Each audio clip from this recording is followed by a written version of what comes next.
Hey everybody, welcome to the studio of Carini Arts. Check out CariniArts.com for my shop, my blog, my podcast. I also want to announce that I am now back to doing private art lessons. So if you're in the San Diego area and want to do a one-on-one lesson with somebody that's in the industry for decades, hit me up.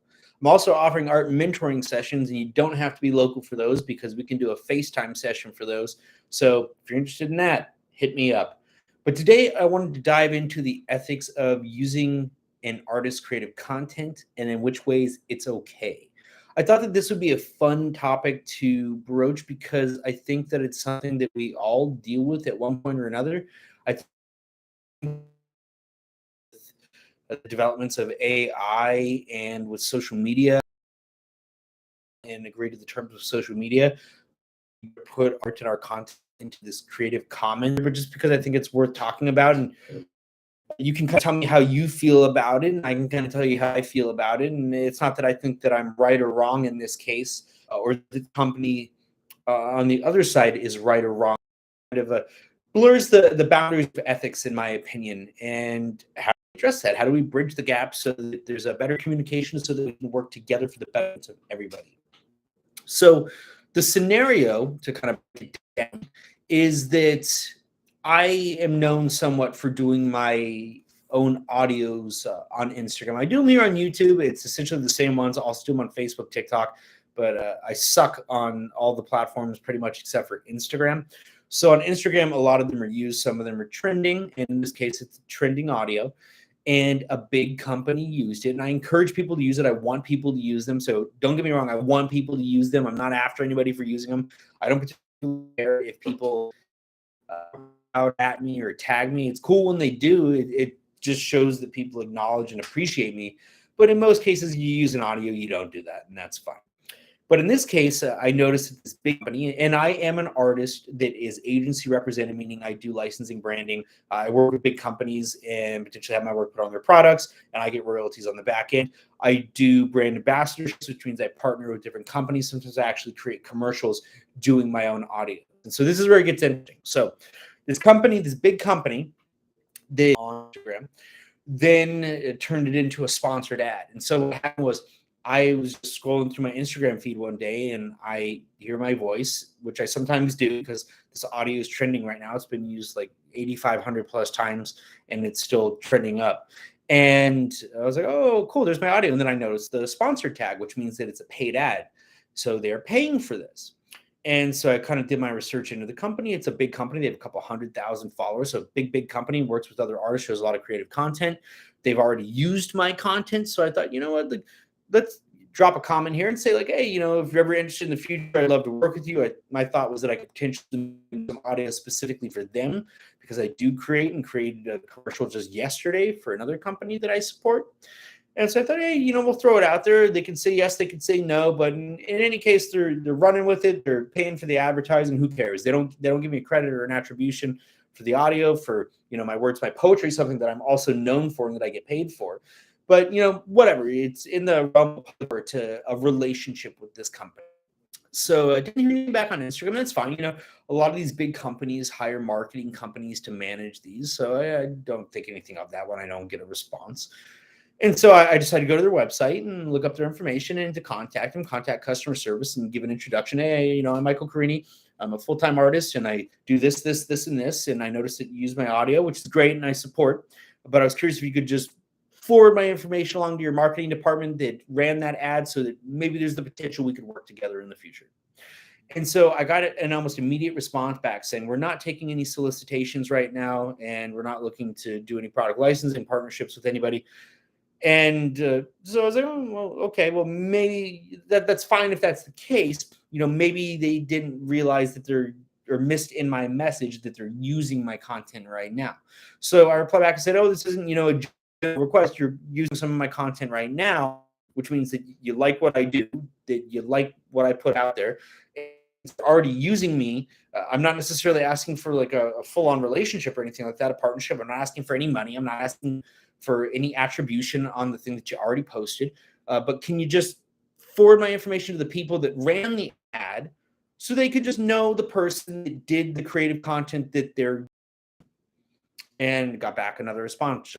No, like Stonewall. And so uh, then I said, it kind of seems like I'm getting an automated response here, because it just felt like they weren't understanding, because it's like you're using my work, my content. Like, it's not my physical artwork in it, but it is my audio, it is my voice, it is my likeness, it is the words that I come up with, because I do commercials, I do the writing, I do poetry. So it gets interesting when you do this for a living. Like, it's one thing if it's just like, hey, somebody just took a random audio and that I just threw out there one day, versus like I do this for a living and I get paid by other companies to do this. So again, I'm still not upset about it. It's just like, hey, maybe they don't know. So, but I take it a little more personal, perhaps. And so I reached out again and said, hey, it seems like it may be an automated response. I want to be clear that you're using my voice and my likeness for profit with your paid marketing right now. Like, I'm not trying to just get a foot in the door. Like, I basically have a foot in the door. You're using my stuff. Like, can you just perhaps forward it to just like, if they don't want to work with me, that's great, but can you just forward it to them? And then just again, like, stonewalled. And they said, we're not looking to collaborate with anybody. And at that point, I started to get a little upset, not necessarily for me, but I started thinking about other artists and the fact that they use the word collaborate. So what that told me is they're not looking to work together. They were looking to just use my stuff and just completely. And again, the other thing I have to remember is that I am dealing with perhaps an employee that is just conditioned or programmed to do things a certain way. So I know if it is just a difficult employee that I got, or if this is the actual ethics of the company. And it's why I've been hesitant to throw the company name out or to really take this much further. I just figured it's good for a dialogue. I try to support and help other artists. I figured, you know what, this is a good conversation, because I don't know if you've had situations or experiences like this. Because I've had, and I'll kind of break off on a tangent real quick before I go further with this particular case, but like, I've had a number of companies, like I'm wearing my own art shirt right now, and I've got a bunch of shirts and hoodies that do pretty well. And I've had a number of companies in China that just pillaged my designs and put them on their own shops. And I know that because it's not like it just like is my words and looks like my design. It flat out says Carini Arts underneath. And so part of me like has to laugh and have a little respect for the fact that at least they left my name on there, because people will at least see my name. So I'm like, well, I guess they're kind of helping me.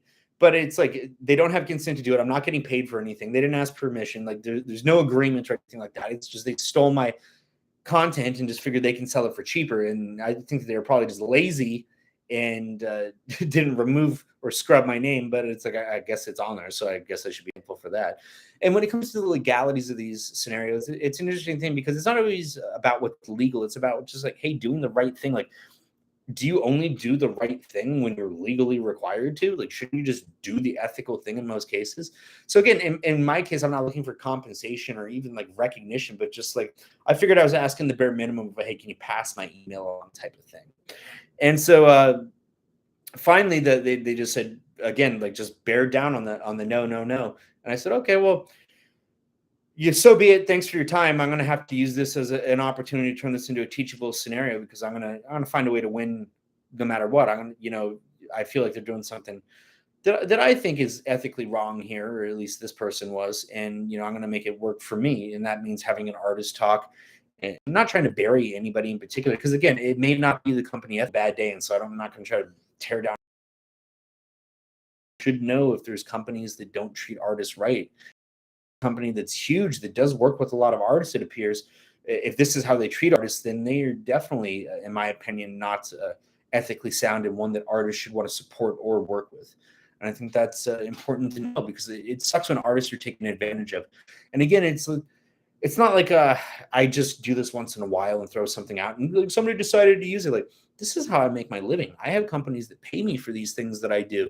And I didn't have a problem with the fact that they used the audio. I didn't have a problem that they used it for the marketing. I didn't have a problem with they didn't tag me or at me or anything like that. I wouldn't even have a problem if they just decided they don't want to work with me. But just the fact that they refused to even forward my information to the person that handled that, so that they could at least have the information. I mean, they could have even lied and said, yeah, we'll forward it along, and never done it. And I would have been like, okay, cool. End of story. That's the end of my day. Cool. Thank you. Have a great day. But the fact that they were just so adamant about, hey, we're not willing to forward your information, it just felt kind of wrong to me. But I'm curious, maybe you think I'm asking too much, or how you feel about this subject, if you've had experiences with this. And I want to know where you think the boundary is for ethics when it comes to using content. Like, because it wasn't actual art, but it was words and voice, do you feel that that's different? How do you feel about when your content is on social media?